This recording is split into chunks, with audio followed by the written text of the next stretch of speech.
Bonjour, je suis en présence de Monsieur Jean-Marc Gentil qui a eu l'amabilité de nous recevoir dans son cabinet de travail à Paris, à la préfecture de police. J'ai le plaisir de lui remettre, de la part de l'Académie Italia in Arte nel Mondo, leurs 2 publications récemment éditées qui concernent le premier, les récipiendaires du prix Beato Angelico et Paolo Sei, et le second, qui concerne les artistes qui ont une vingtaine de pages, entre 20 et 30 pages donc, dans cet album édité en hommage à Rembrandt.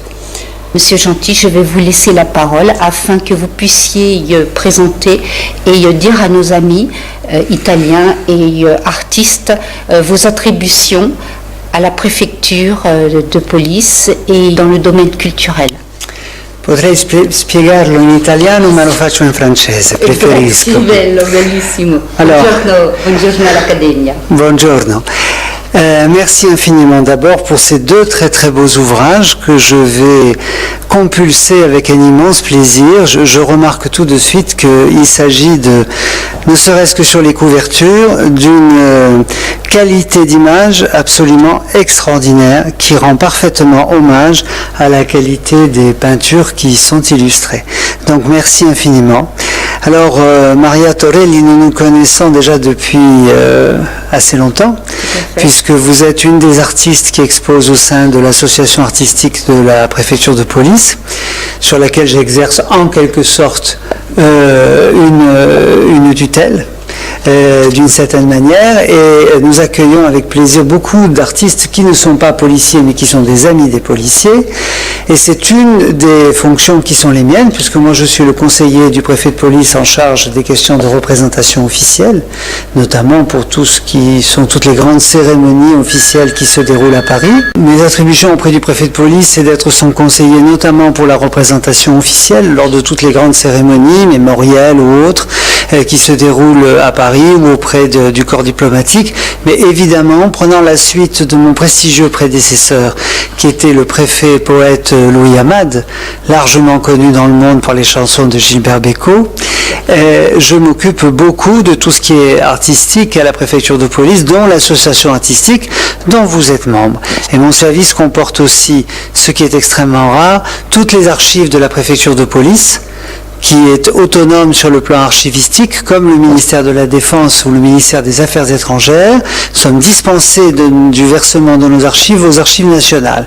Et évidemment, la deuxième partie prestigieuse de mon service est un orchestre de presque 120 premiers prix de conservatoire qui se produit partout en France et dans le monde et qui accompagne toutes les grandes cérémonies à Paris ou ailleurs. Nous étions il y a quelques mois au Japon, nous irons dans quelques mois au Canada.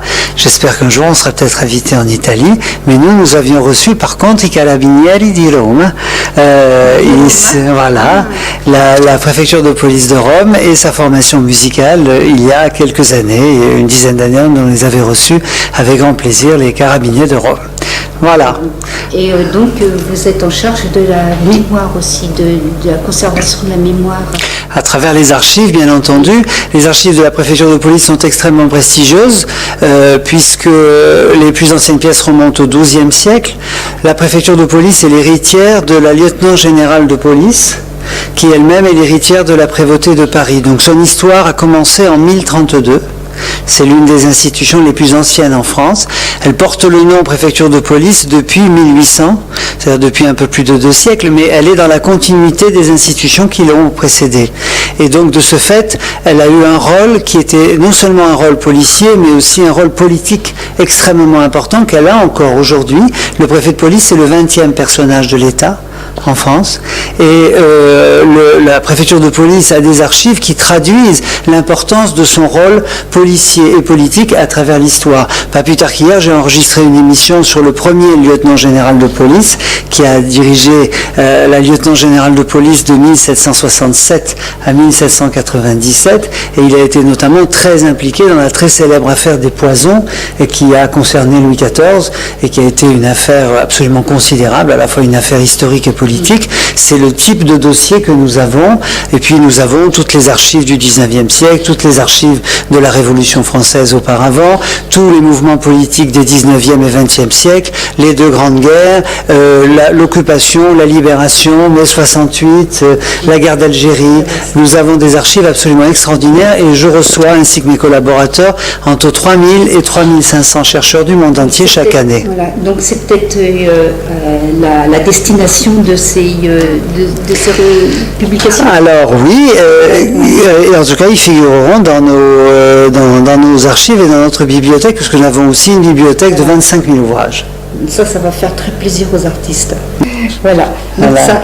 Ça c'est pour le prix. Merci infiniment, c'est très beau, je le remontre à la caméra parce que c'est vraiment quelque chose de très très joli. Puis alors vous l'avez peut-être pas fait exprès, mais je vois qu'il y a une peinture qui s'appelle Lena Gentile, mais moi je n'ai pas de... Donc le deuxième catalogue est un catalogue édité chaque année en l'honneur, donc en hommage à un personnage. Cette année c'est Rembrandt. Voilà. Vous allez pouvoir découvrir de tous nos artistes. Ah bah écoutez, merci. Ils ne sont pas tous là, parce que chaque fois, bon, ça tourne. Et puis ça, c'est le capitaine Lully qui a participé, enfin qui a malheureusement, fait au moment de la tremblement de terre. Le major. Donc Velázquez pour cette année. Voilà, j'avais... Diego Velázquez, voilà, que je vous laisse. Ça, Velázquez, je peux y être sensible. Buongiorno all'Accademia, grazie di tutto e lascio la parola al signore. Allora, molte grazie. Allora la ringrazio molto bene e molto perché è stato un piacere di riceverla qui e di conversare un poco. Molte grazie. Grazie mille anche a lei.